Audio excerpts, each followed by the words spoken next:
여러분, 오늘 우리가 다룰 주제는 안일해지는 결정적인 이유입니다.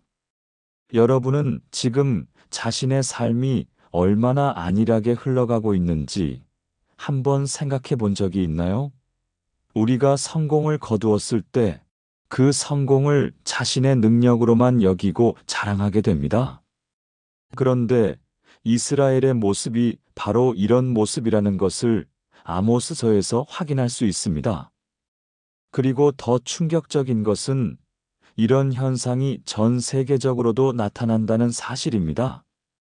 오늘의 성경 큐티 묵상은 아모스 6장 1절에서 14절까지의 말씀입니다. 6장 6절을 보면 대접으로 포도주를 마시며 귀한 기름을 몸에 바르면서 환난에 대해서는 근심하지 않는다라는 구절이 나옵니다. 이 말씀은 우리가 물질적 풍요와 안락함 속에서 현실의 위기를 외면하고 있다는 것을 직시하게 합니다. 우리는 우리의 성공에 취해 주변의 고통이나 경각심을 잃고 있습니다. 이러한 안일함은 결국 우리를 위기로 몰아넣게 됩니다. 사람들은 자신의 능력으로 성공을 이루었다고 착각하며 그 결과로 교만해지기 쉽습니다. 그리고 이 교만은 우리가 처한 위기의 원인이 됩니다. 지금 이 순간에도 누군가는 자신의 안일함 속에서 중요한 것들을 잊고 있을지도 모릅니다. 이제 우리는 이 안일함이 우리에게 어떤 결과를 가져오는지를 깊이 고민해야 합니다. 다음 이야기에서는 안일해지는 결정적인 이유와 그것이 우리의 삶에 미치는 영향을 더욱 자세히 살펴보겠습니다. 그 과정에서 여러분이 어떤 중요한 깨달음을 얻게 될지 함께 탐구해보는 시간을 가져봅시다. 여러분, 오늘 우리가 이야기할 주제는 바로 지금 전 세계에서 발생하고 있는 환경 오염과 기후변화의 심각성입니다. 여러분은 기후변화가 우리 삶에 어떤 영향을 미치고 있는지 생각해 본 적이 있나요? 지금 이 순간에도 지구 곳곳에서 환난이 현실로 나타나고 있습니다. 성경에서 묘사된 재앙이 더 이상 먼 이야기로 느껴지지 않는 시대에 우리가 살고 있습니다. 불과 물의 재앙이 여기저기서 발생하고 있습니다. 갑작스러운 재해로 인해 많은 사람들이 목숨을 잃고 있습니다. 그런데도 우리는 여전히 그 상황을 외면하고 먹고 마시며 즐기는 데만 몰두하고 있습니다. 여러분, 이는 단순한 무관심이 아닙니다. 우리에게 주어진 경고를 무시하는 것과 같습니다. 여름이 점점 길어지고 겨울은 짧아지며 여름의 더위는 날이 갈수록 심해지고 있습니다. 이런 기후변화에 대해 경각심을 갖는 것이 당연한 일입니다. 우리가 처한 이 현실은 단순히 자연재해가 아닙니다. 이는 우리가 만들어낸 결과이며 우리의 선택이 가져온 재앙입니다. 기후변화는 우리에게 직접적인 영향을 미치고 있으며 그 결과로 우리의 삶이 어떻게 변화할지를 고민해야 합니다. 이제 우리는 이러한 환경 문제를 해결하기 위한 방법을 고민해야 합니다. 다음 이야기에서는 기후변화에 대한 우리의 책임과 그것을 극복하기 위한 구체적인 방안에 대해 살펴보겠습니다. 그 과정에서 여러분이 어떤 통찰을 얻게 될지 함께 알아보는 시간을 가져봅시다. 여러분, 지금 이 순간에도 많은 사람들이 기후변화의 심각성을 체감하지 못하고 있습니다. 우리가 처한 위기를 어떻게 인식하고 경각심을 가질 수 있을까요? 오늘 이야기의 열쇠는 바로 겸손함입니다. 여러분, 겸손함이 없이는 우리가 직면한 위기를 제대로 이해하기 어렵습니다. 이스라엘의 교만이 하늘을 찌르고 있다는 말씀, 여러분도 들어보셨죠? 교만한 마음은 위기에 대한 경각심을 무디게 만듭니다. 위험이 다가오는 것을 알면서도 그것을 외면하고 나는 괜찮아라는 생각에 빠져버리는 것입니다. 이스라엘이 처한 상황을 통해 우리는 교훈을 얻어야 합니다. 우리도 교만에 빠지지 않도록 경계해야 합니다. 겸손함은 우리가 진정한 위기를 인식하게 해주는 중요한 요소입니다. 우리가 가진 것, 이룬 것에 대해 감사하고 그 이면에 있는 고통을 이해하려 할 때 비로소 우리는 위기의식을 가질 수 있습니다. 주변의 아픔을 외면하지 않고 우리 사회와 환경에 대한 책임을 느끼게 되는 것이죠. 이제 우리는 이러한 겸손함을 통해 위기를 어떻게 극복할 수 있을지를 고민해야 합니다.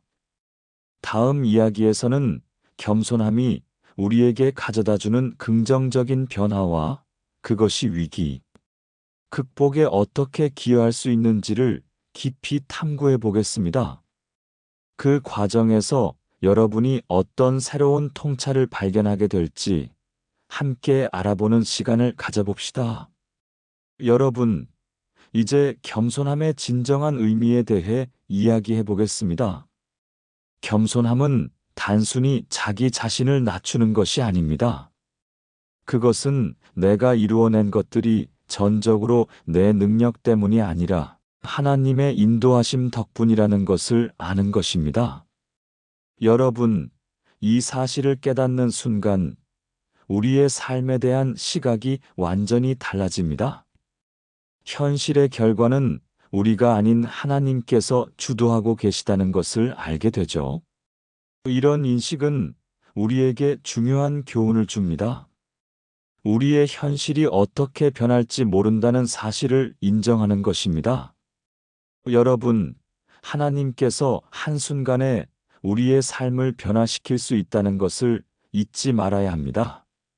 만약 우리가 하나님 말씀을 듣지 않고 죄를 짓는다면 그 결과는 더욱 심각할 수 있습니다.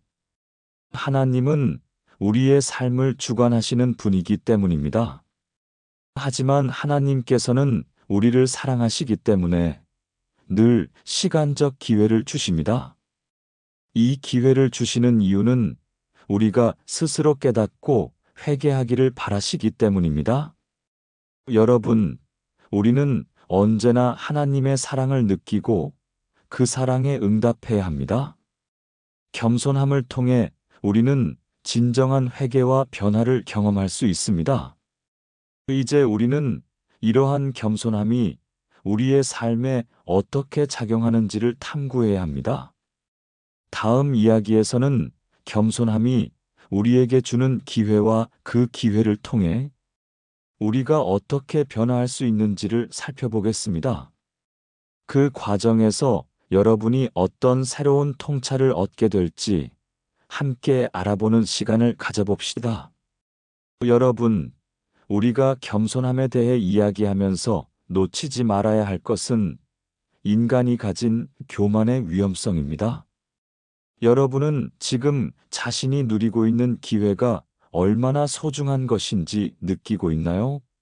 하지만 어찌된 영문인지 많은 사람들은 주어진 기회를 당연한 현실로 받아들입니다.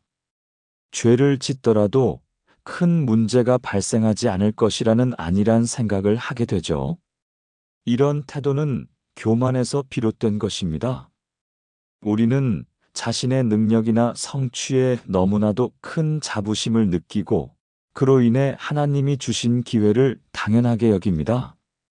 이 교만은 결국 우리의 눈을 가리게 만들고 중요한 것들을 놓치게 만듭니다.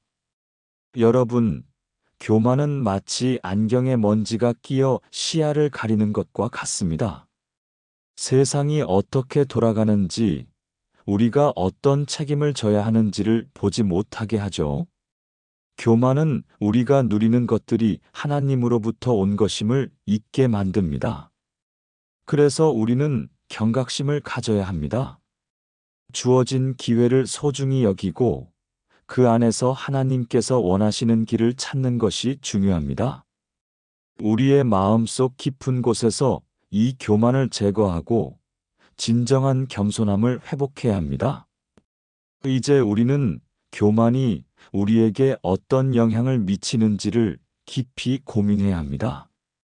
다음 이야기에서는 교만이 가져오는 다양한 결과와 그것을 극복하기 위한 방법에 대해 살펴보겠습니다. 그 과정에서 여러분이 어떤 새로운 깨달음을 얻게 될지 함께 탐구해보는 시간을 가져봅시다. 여러분, 우리가 교만에 대해 이야기할 때 잊지 말아야 할 중요한 사실이 있습니다.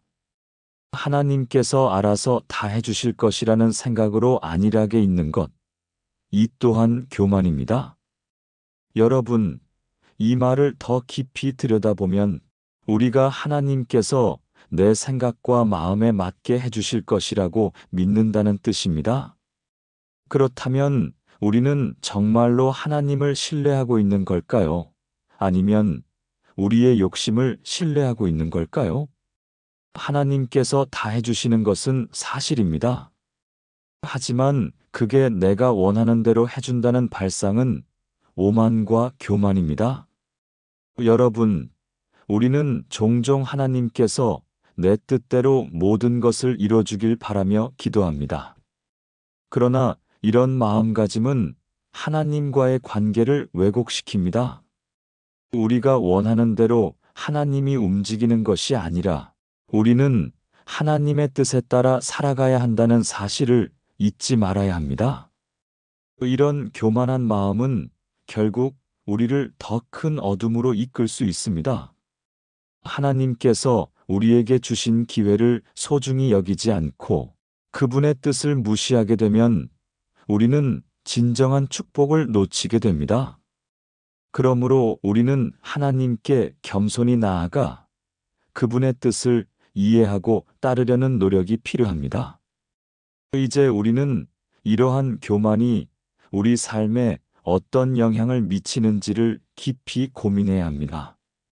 다음 이야기에서는 교만이 가져오는 결과와 그것을 극복하기 위한 실제적인 방법에 대해 살펴보겠습니다.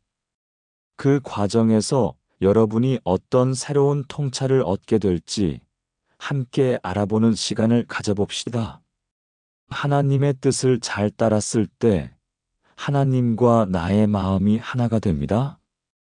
그 순간 내 마음은 하나님의 뜻에 따라 하나 된 현실을 만나게 되는 것입니다. 여러분, 우리가 하나님을 우리에게 맞추려는 발상은 결국 우리 스스로를 파괴하게 됩니다. 그러므로 우리는 하나님의 뜻에 맞추려는 노력에 주의를 기울여야 합니다. 이제 오늘 말씀을 정리하고 기도로 마무리하겠습니다. 사랑이 많으신 하나님을 찬양합니다.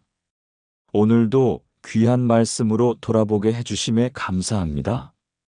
저 또한 하나님의 뜻보다 제 생각에 치우쳐 살아왔음을 고백합니다. 더욱더 하나님의 뜻을 알아차리고 이해하도록 이끌어 주시옵소서. 우리의 교만을 일깨워 주시고 전심으로 회개할 수 있게 하시옵소서. 우리의 뜻보다 하나님의 뜻을 따르게 하시옵소서. 우리의 안일한 자세도 교만에서 비롯되는 것임을 알게 하소서. 항상 겸손한 자세로 하나님을 향하는 우리가 되길 간절히 바라고 원합니다. 오늘도 우리의 기도를 들어주셔서 감사합니다. 아멘.